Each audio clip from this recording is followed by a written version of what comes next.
Pwede ba? Pakilipat mo yung channel. Ang daming magagandang palabas ng tsatsaga kayo dyan. Okay po, kuhain ko lang po yan. Salamat. Nakalaya na rin si Amanda Sandoval sa pagkakakulong sa halos isang dekada. Samantala, nakakawala pa rin ang babaeng may pakana ng lahat, si Noreen Perez. Kasalukuyan pa rin siyang pinaghahanap ng mga pulis. Kung may impormasyon po kayong nalalaman tungkol sa pinagtataguan ni Noreen Perez, maaari niyo pong ipagbigay alam sa mga otoridad.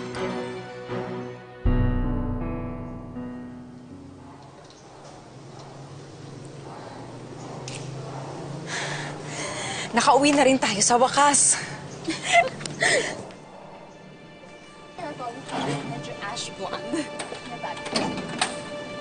What are you doing here?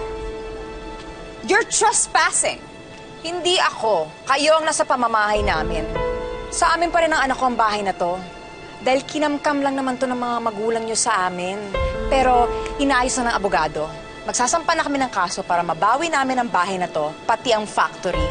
Kaya kung ayaw nyo madamay pa sa gulong to, mabuti pang umalis na lang kayo. No! This is our house! Kung gusto nyo, dito kayo sa labas matulog. Total, dyan naman kayo nababagay. Hindi kami aalis dito. Iintay namin si Mommy.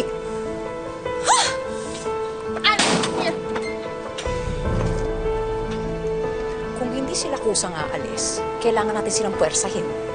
Ano naman gagawin natin? Pepay, ako na bahala. May gagawin ako. Kung saan sila aalis. Inay, anong gagawin mo?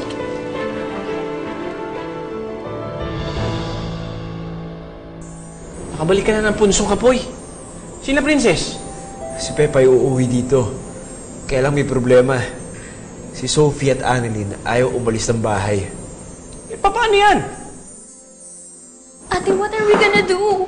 Eh, sila Tita Amanda naman talaga may-ari ng house na to eh. I don't know. Kung aalis tayo dito, saan tayo babalikan ni Mommy? Eh, paano kung makulungin tayo? Ate, ayoko makulong. My God, I don't know what to do anymore. Sana nandito lang si Mommy.